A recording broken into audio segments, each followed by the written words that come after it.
Seterusnya, untuk part seterusnya, kita nak jawab soalan nombor 3. Soalan nombor 3, okay, kita baca soalan. Garis urus JK mempunyai kecerunan negatif 3/7 melalui titik 06. Hitung persamaan garis lurus JK. Okey, cikgu harap kita boleh tengok dua cara. Cara yang paling biasa ialah kita proses ini M sama dengan negatif 3/7. And then 06 ni, ini cara biasa. Maksud cikgu cara biasa tu kita guna formula lah. Kita guna formula, masukkan dalam YMX tambah C. So 06 akan jadi X, akan jadi Y. 0 akan jadi X, 6 akan jadi Y. Okey, so kita masukkan dalam persamaan Y, MX tambah C. Sebab M kita dah ada, kita nak cari C. C tu berapa? Oh, sorry.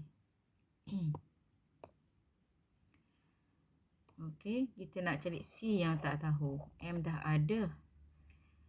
So, masukkan X sama dengan 0, Y sama dengan 6. So, kita masukkan 6 sama dengan negatif 3/7.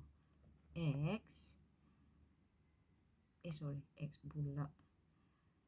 3/7. X kita ialah 0 tambah C. Okey, so kita guna kalkulator pun boleh. Okey, direct calculator. So, kita terus letak C sama dengan berapa. So, lepas tu kita terus tekan 6. Alpha calculate. Negatif 3. ABC 7. Okey, darab 0 tambah alpha X. Shift calculate. Kita dapat jawapan 6. Okey, so dah dapat dah kita punya nilai C kita sama dengan 6. M kita negatif 3/7. So, persamaan Y sama dengan negatif 3/7 X tambah 6. Okey, itu cara yang pertama.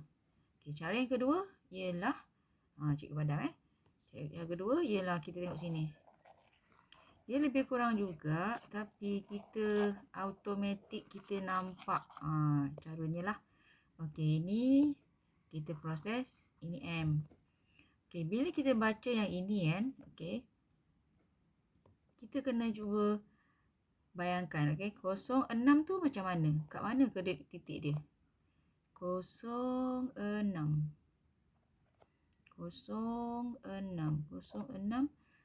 kat sini kan, lebih kurang lah. Maksudnya kat sini 6. Okey, dan dia ada kecerunan negatif. So, negatif. So, maksudnya dia macam ini lah. Okey, so 6 tu ialah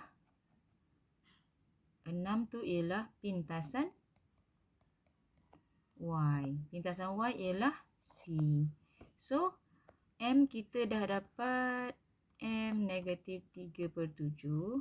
Saya tulis mula. Okey. M negatif 3/7. C sama dengan 6. Terus dapat jawapan Y sama dengan negatif 3/7 X tambah 6. Siap. Macam tu. So, ada yang auto, ada yang manual lah.